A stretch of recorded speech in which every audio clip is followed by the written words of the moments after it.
Heyo, what is up everyone? It is the Alpha J of the Alpha J Show, and let's talk OKKO. So full transparency, I was offered a review code for OKKO Let's Play Heroes, and I decided to take them up on the offer. Instead of playing the entire game and condensing that into a 10 to 20 or 30 minute review, I decided to have a little bit of fun. I played through the first 3 days, totaling about 3 hours in real time, and I wanted to give you guys my first impressions. Now you may be thinking 3 hours isn't much, but I do have quite a lot to say, as after the first day you would understand how everything goes, and there isn't a lot of new elements that seem to be popping out after the third day. So I'm going to break this up into the 9 biggest takeaways that I have gotten from this game. Also spoilers, and I offer links to the game in the description below and the pinned comment. Hello, KO. I was beginning to think you were not going to complete this very simple task.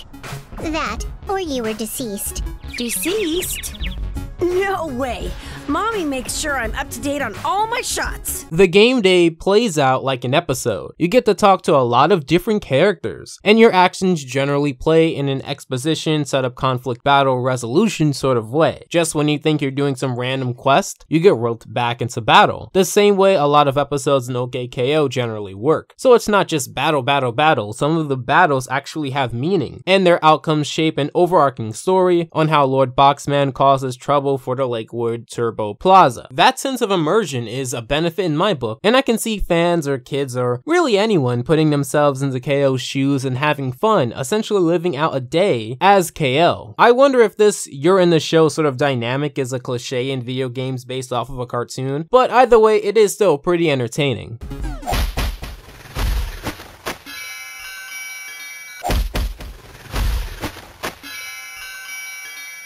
Ha. Ha ha ha. Ha ha ha. LOL, KO. You may have noticed in the clips on the screen that it isn't a traditional camera you would see in a video game nowadays. The camera appears to have a few fixed points, and the perspective changes throughout. At first this was a bit confusing, although I did know the map after a few objectives. It does seem very disorienting for the first time, and I can see many people running into walls, or thinking that if they went a certain way it would lead towards a certain location. Also, it can make scenes seem pretty flat, and with such a quote-unquote video game comes to life concept that my first point would imply, as you would feel immersed, the perspective could be a distraction for some people. Personally, I would much rather the traditional follow behind the character in a third person sort of mode, sort of deal, but I can respect the departure from that. Not so fast, kiddo! Hand over all the multicolored power-up material you call doo-doo. Terrell, you dope! It's not some super secret power-up. It's doo-doo! This could be a reference to how older games tend to not only have no lip syncing, but outrageously bad lip syncing, but the concept of off-model and playing around with the backgrounds and perspectives and emotion seems to provoke the ire of certain people within our own community. The off-model designs don't necessarily bother me, but in some instances, it has this rushed or low effort on purpose feel, and it makes me personally bounce between the ideas that it was either really done on purpose or for a message, or if they didn't have enough time or resources to fully create the vision that is this game. The art style, however, seems okay. I mean, it is a video game and I don't expect too much, since this is one of Cartoon Network's first efforts in a long time besides Save the Light, and I think it's satisfactory, but they could do a lot better. I do like the colors, and sometimes you'll see different perspectives, like Gar being viewed from below because he's supposed to give off like a bigger than life feel, which definitely gives the game cinematography points in my book, although it is a rare thing to happen, and it's not really common to see truly unique perspectives within this game. It already has 3 likes. What? Already? Now 12. No, 17. No, 31. The likability of this GIF is exponential. I did find some moments within the game to be humorous though. Just like how the show offers a few jokes, the game has tons to spare, as you will be talking a lot within the game. In fact, while watching these clips here, see how many different pieces of dialogue you'll see. Now I wouldn't say it's too much, and part of that is because sometimes it is humor and sometimes it's just me thinking that there is variation in places that it really isn't. It doesn't offer it. However, I did find a few jokes to be relatable, especially during Enid's mission with social media. It does seem slightly on the surface level, however we are talking about a game aimed for children, so I can't complain too much. However, a little nugget here and there would have definitely impressed me. Well, it's actually Dendy's plan. Oh man. What?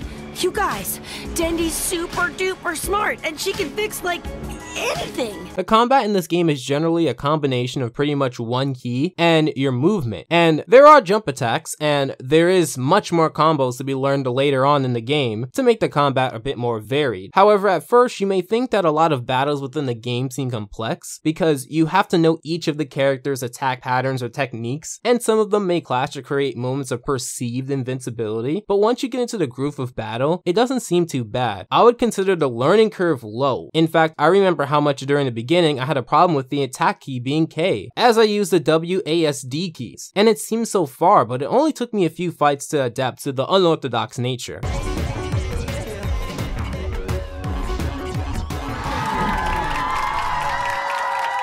That's it, show's over.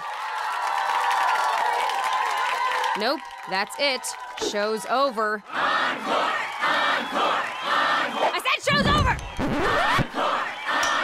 But speaking of combat, I really do like it. It functions as a side view arcade inspired beat 'em up, where you face multiple enemies at a time. Besides poking fun at the idea that KO is the only one who really appears to fight, I would much rather talk about POW cards, a very important concept within the game. These POW cards at a certain level unlock actions within combat, like each hero having their own unique special move, in which you can use as you battle KO. I do like the high impact combat, and because of the different enemies, sometimes bosses, you are either forced to not button mash or use different strategies that you would normally use if it were only a singular type of enemy. It can prove very annoying, and you will pick up on different ways to deal with each of them. Like for example, in my experience, killing off the Jeffro first usually allows you some breathing room with some of the slower opponents. Also, Daryl can be a bit tricky with some of his attacks, but I found jumping and then attacking him as you see here generally works in a lot of scenarios. Overall, the combat is really fun, and as I write the script, I want to play more, but then I wouldn't get much videos done.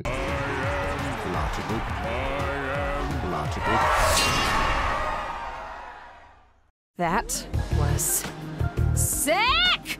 So sick! This is a very unique problem, and I wonder how many other videos may bring this up. Maybe some people would feel valid using the "it's just for kids" argument for this specific piece of criticism, but the dialogue sucks in some instances. A lot of times, when you finish talking to someone, it will 75, maybe even more, go something along the lines of, "Maybe I should blink," as if the context of the conversation you just went through doesn't matter. I wouldn't mind the blatant down talking if that specific phrase was varied. I get it, Enid, you heard blah from Gar, and I need to talk to Gar. I don't need KO to go, "Maybe I should talk to Gar," every single time. Plus, the game gives me an objective list, so it isn't too difficult to figure out what's the next thing to do. Honestly, this is one of my biggest criticisms of the game. The fact that the dialogue seems very repetitive in some instances, and it muddies an otherwise solid aspect of the game. Look! I'm a 0. I don't even get why they say 0 is a level. Like, how can nothing be something? I do enjoy that although we don't get too much interactions with the side characters in the beginning, we can clearly tell a good portion of their overall personality. Most of your interaction in the beginning is between Enid, Radicles, Gar, Carol, and Lord Boxman's enemies. Note that I said enemies and not the main antagonist himself. There are a few important plot elements that do come into play with his character, but for the sake of this review, I don't want to spoil them here. I might in the actual final video when I actually complete the game, as I feel that would be an ample amount of time for people to decide if they want to get the game on their own. I do like the colorful and varied weirdos that is the heroes of Lakewood Turbo Plaza. Some of them are wacky, some of them are down to earth, some of them are very arrogant, some of them are even gimmicky, but all of them are very distinct from each other and show their personality, whether it be through their design or actions. You will see some side characters a lot clearer in the beginning, but for the most part, most of them will remain a mystery for the first few days. However, don't let that discourage you, as you actually do have to interact with them a lot more later in the game due to a certain plot element that again, I won't spoil. My grandfather, Pauyo B. Cardsley, would be proud of what I've accomplished. I've made POW cards bigger and better than he ever dreamed. And I'm about to make them the baddest they've ever been. Lord Boxman, what is the meaning of this intrusion? Hostile takeover! Your silent majority stakeholder is no longer silent. I've bought the POW Card Company out from under you! And I'm going to make some changes.